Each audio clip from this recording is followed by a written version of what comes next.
ایک مسلمان، یاد رکھو، ایک مسلمان جو نماز نہیں پڑھتا،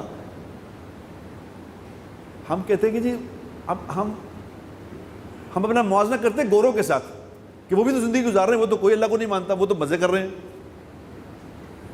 گوروں کا چکر نہیں ہے میرے دوستو، یہ غیر مسلموں کا معاملہ نہیں ہے۔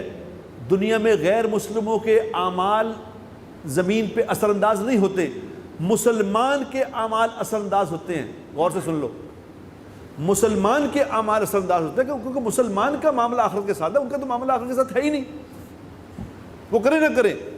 میرا بے نمازی ہونا، میرا ایک مسلمان کا نماز نہ پڑھنا ساری کائنات پہ اثر انداز ہوتا ہے، یاد رکھنا۔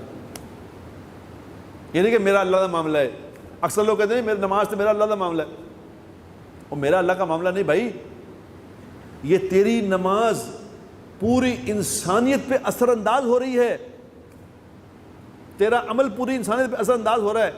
ایک مسلمان کا جھوٹ بولنا، ایک مسلمان کا جھوٹ بولنا خدا کی قسم سارے عالم پہ اثر ڈالتا ہے۔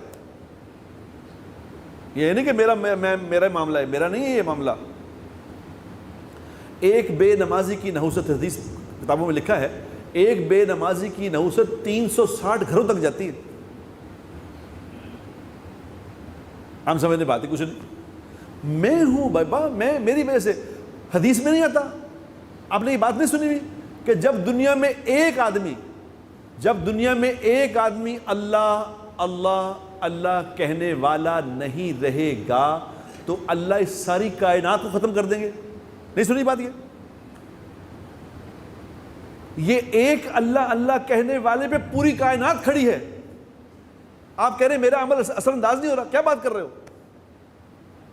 ایک صرف اللہ اللہ کہنے والا، اس کی وجہ سے کائنات کھڑی ہے۔ جب وہ بھی ختم ہو جائے گا اللہ اس کائنات کو ختم کر دیں گے، یہ زمین لپیٹ دیں گے ایک اللہ اللہ کہنے والے پہ۔ تو جو ایک بے نمازی مسلمان ہے اس کے اثرات نہیں آئیں گے؟ ایک بے حیا مسلمان ہے جو سرعام گناہ کرتا ہے، جو فاسق فاجر ہے، اس کا کوئی اثر نہیں دنیا پہ آئے گا؟ کیا خیال ہے آپ کا؟